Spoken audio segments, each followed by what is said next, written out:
Do your beliefs limit you? You bet they do. And you think they're true, don't you? Let me tell you a secret. Beliefs are simply ideas that we hold true.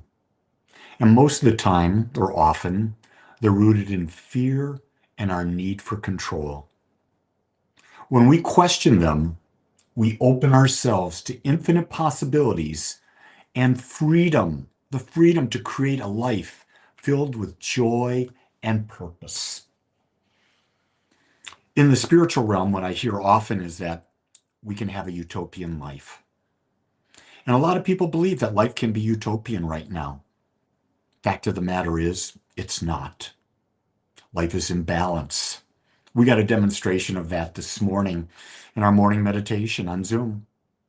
Normally, in Zoom, it's a pretty easy and wonderful thing. And we believe that everyone coming in for meditation is going to be just like us. And we got hacked today. And we were bombarded with pornographic images. I looked at it. I shut the video down. I shut the Zoom meeting down. And I re-logged in. I have a belief that those type of things now can happen. So what can I do about it? First off is, as you've heard me talk before, you've got to accept what is. It happened. What did I do? I accepted what is. I shut the meeting down, and I started it again, admitting only those that I knew, and went through with my meditation, went through with life.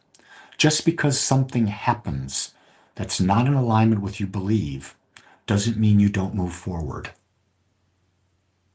I believe the world is, I would love it to have, I would love to believe the world is always going to be beautiful and kind and generous and all of that. But the fact of the matter is, the world has contrast, and we have to accept that. Now you could say, Lee, you've got to believe that belief that the world has contrast. Well, I would probably say to you, it is my experience that's come into my life that shows me that the world has contrast. And I support that with the analysis that without contrast, we couldn't experience anything. There would be nothing to experience. But when things happen, you accept what is and you move on and you let it go. So the question I want to ask you today is this: what belief are you holding on to? Let me rephrase that. What beliefs are you holding on to that first off are based in fear, in lack? And then ask the question, am I willing to understand that these are just thoughts I've had? And can I release them?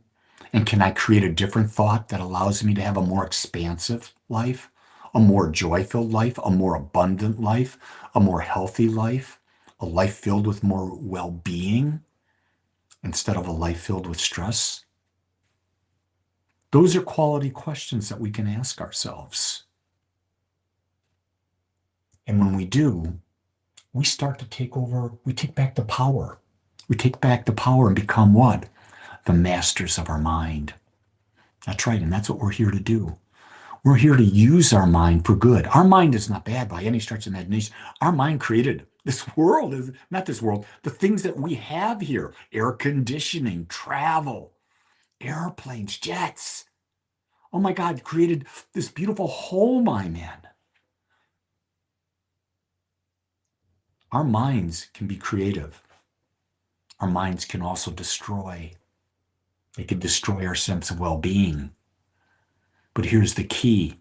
You have the power to shift and reshape where you focus your mind. That's your secret power. But you got to believe. You've got to build a set of thoughts that believes that. And then start shifting. And then start seeing how your life goes in a different direction. Go beyond your limiting beliefs. Create new ones that are expansive and open, that lead you to a love of life, a love of yourself, a love of others. I know the best for you. I have to, because I have to do that in order to know the best for me, because we're all brothers and sisters. Much love.